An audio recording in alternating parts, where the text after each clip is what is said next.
We are live and we do have some breaking news, so let's get right into it. Very tragic news. Iconic fashion designer Kate Spade has been found dead in her New York City apartment in an apparent suicide. She was made famous by her chic handbags, which later became a full-scale clothing line. Kate was 55 years old and leaves behind her husband and one daughter. And people on social media are definitely reacting. Let's start with Bethany Frankel. She writes, "Poor Kate Spade to be in so much pain. Success doesn't make you happy. True love and peace does." And Chelsea Clinton tweets, "My grandmother gave me my first Kate Spade bag when I was in college. I still have it, holding Kate's family, friends, and loved ones in my heart." I got to read a couple more just because I'm so blown away by the outcry. There's so much outpour of love for this woman because she really was iconic when it came to her handbag. So Liz Lang, the nicest woman, the first person to compliment me on Liz Lang maternity when I first started, and the creator of the most iconic brand. And then Kenneth Cole himself, "I believed that I could, so I did." That was her quote. She alone didn't change the handbag world, but she was an inspiring accessory.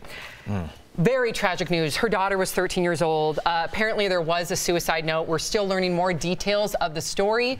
Apparently a scarf was involved. We will continue to follow this developing investigation, but heartbreaking.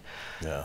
Sam, I just want to ask you, like, you know, we always focus on, you know, how people died, but like, what? I obviously never bought a Kate Spade bag. Like, what is Kate? Because I know it's important. Iconic. Yes. It is. So talk to me about it. She reinvented the bag, and the way that she reinvented it by having this classic look. It was this rectangular bag. She had her perfect little black and white logo in the center, and you felt very posh, very fashion forward when you walked around with one. I remember in college I wanted one so bad.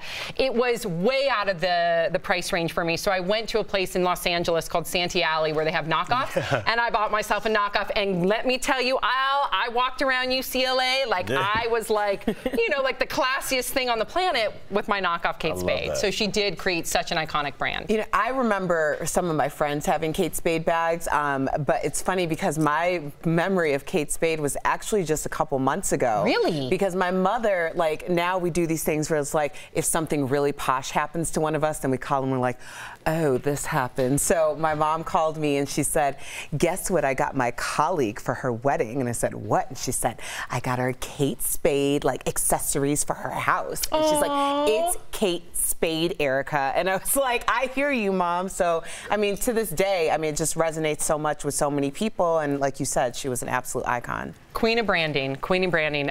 May she rest in peace. So sad just to think that, you know, mental illness does not discriminate. It's depression, and I mean, it's real, and we have to, like, really take a second to realize that our homeless problem, you know, 25% of the homeless people in this country have mental illness. They're super famous, rich people that have mental illness, depression. So just, like, it's a real thing. Don't be embarrassed about it. If you know somebody that's dealing with it, please help them out. Thank you for saying that, Al.